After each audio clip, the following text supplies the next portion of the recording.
I'm Michael Martinez, and you're about to listen to an AI-generated discussion of my article, What Are Dwarves Trading with the Shire? Readers have asked many times through the years if J.R.R. Tolkien provided any details about the relations between Dwarves of Luin, the Hobbits of the Shire, and other groups. This article collected everything that I could find. Welcome to the deep dive. Today we're actually heading into a pretty peaceful corner of Middle-earth, or seemingly peaceful anyway, the Shire. But even there you find these interesting questions. And the one we want to unpack for you today is about trade, specifically between the Hobbits and the Dwarves. Right. It sounds maybe like a small detail, doesn't it? Yeah. In the grand scheme of Tolkien's world. Yeah. But looking at these connections, even the ones that aren't heavily detailed, can tell us quite a bit about how different people interacted. Absolutely. It's about those underlying dynamics, not just, a shopping list. Exactly. The social side of things, too. And for this deep dive, we're leaning quite heavily on a really useful piece by Michael Martinez. It's a blog post called What Are Dwarves Trading with the Shire? Oh, yeah. That's a great one. It is, because it pulls together all those little clues, from The Hobbit, Lord of the Rings, even Unfinished Tales and Peoples of Middle-earth. He really gathers the threads there. He does. So our mission really is to go beyond just did they trade and explore what that trade probably looked like, what kind of stuff, and what does it tell us about their relationship, given Tolkien didn't give us, detailed ledgers. Okay. So where do we even start? What's the concrete evidence that dwarves and hobbits even, crossed paths in the Shire? Well, the big ones are right there in the main stories, aren't they? You've got the Hobbit, obviously. Thorin Company. Thorin and Company turning up on Bilbo's doorstep, thanks to Gandalf, of course. Right. But it establishes direct contact, even if it was unusual. Right. Not exactly your typical trade mission. Not at all. Yeah. Then fast forward to The Lord of the Rings. You have dwarves coming to the Shire, bringing gifts for the party, actually. For Bilbo's party, yeah. And Bilbo leaving with them, too. And Bilbo leaves with dwarves. Yeah. And then there's the mention of Frodo later on, talking to dwarves who are passing through. Ah, okay. So it wasn't just those big moments. No, it suggests it continued. Maybe not all the time, but it happened. And importantly, think about Bree. The prancing pony. Exactly. Dwarves stayed there. Regularly, it seems. Bree's a crossroads, right? So dwarves being there means travel, means trade, and that activity ripples out, likely touching the Shire nearby. Okay, so they were definitely in the vicinity, interacting to some degree.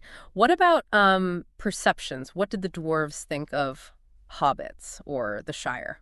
Well, Gandalf gives us a bit of insight there in The Quest for Erebor.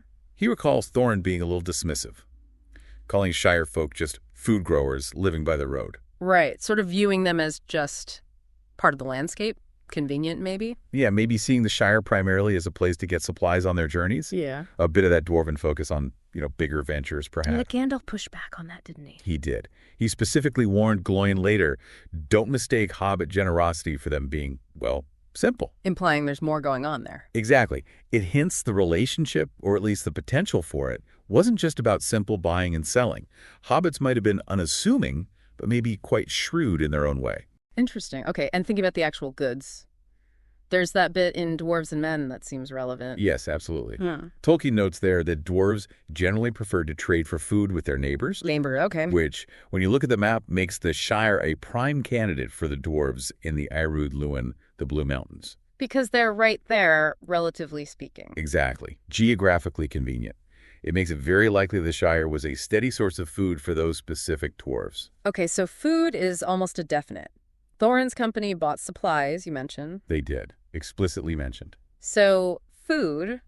What else might the Shire have offered, realistically? You mentioned travelers, maybe the inns. That seems very plausible. Think about dwarves traveling that Great East-West Road. Yeah. They'd need places to stop. Rest, resupply. Right.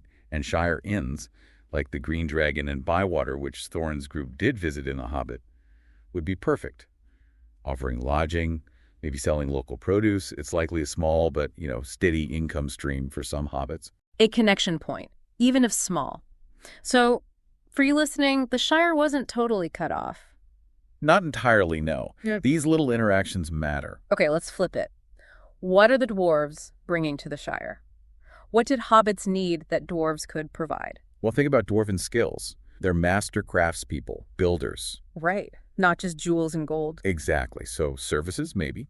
Maintaining roads, especially the big road they used, bridge repairs, maybe even upkeep on older buildings, their expertise would be valuable. Practical stuff, infrastructure. Yeah. And then materials, iron, copper, essential stuff for hobbits to make their own tools, pots, pans.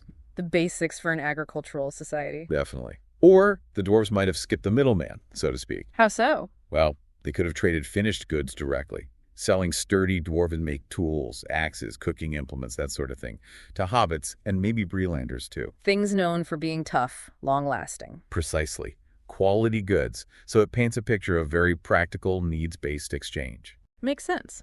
Now, we keep saying dwarves, but Middle-earth had different groups of dwarves living in different places. Which ones are we most likely talking about here? The most obvious candidates are the dwarves from the Iarwydd Lewin. The Blue Mountains? Just because they're closest. Primarily, yes. Geography is key. They're the Shire's western neighbors. Regular trade is just much more feasible with them. Okay.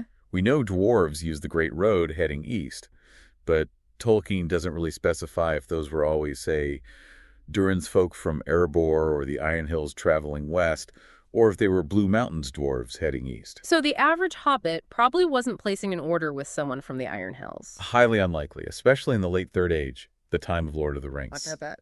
Martinez points out that most Shire folk just didn't know much about those distant dwarven kingdoms. Their world was smaller.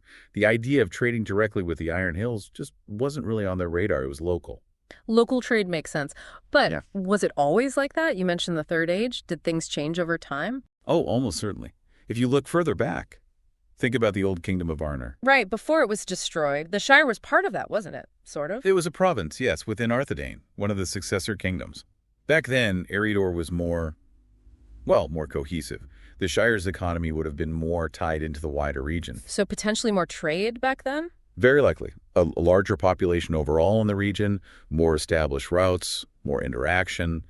The fall of Arthedain around Third Age, 1974, would have been a huge disruption. It likely led to the Shire becoming more isolated over time. So that peaceful, slightly isolated Shire we see later, it has a history shaped by these bigger events. That's a useful perspective for you, the listener. Absolutely. History shapes even the quiet corners. Which brings us to Bilbo's big party, all those amazing toys and gifts he ordered. That seems different. Oh, completely different.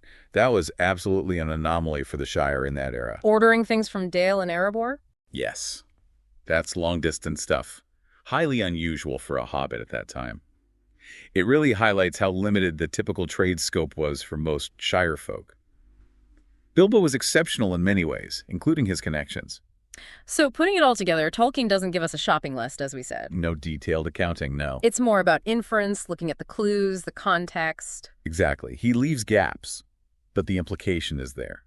There was some level of trade. Thorin buying food is the bedrock piece of evidence, really. The smoking gun, almost. Kind of, yeah. And that likely extended to other Blue Mountain dwarves. Plus the travelers needing inns, it all points to the Shire being connected, even modestly. Okay, so let's try and summarize this deep dive then.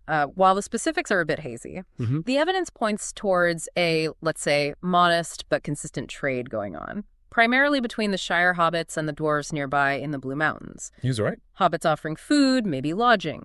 Dwarves offering their skills, perhaps maintenance, maybe raw materials like iron, or even finished tools and goods. And remembering that this interaction might have been more significant way back, before Arnor fell. Right, that historical context is important. Definitely. So here's a final thought for you to consider. How might this quiet background hum of trade, however small, have subtly shaped things? You know, the perceptions hobbits and dwarves had of each other, maybe even their cultures, despite not having tons of direct interaction in the stories we read. Yeah, what unspoken stories are hidden in those exchanges? Yeah. If we had a detailed account, what would it reveal about their societies, their values? It makes you think, doesn't it? Sometimes it's these less explored connections that really spark the imagination about the depth of Tolkien's world. Exactly. The everyday life stuff, the economics. Yeah. It adds another layer to Middle-earth.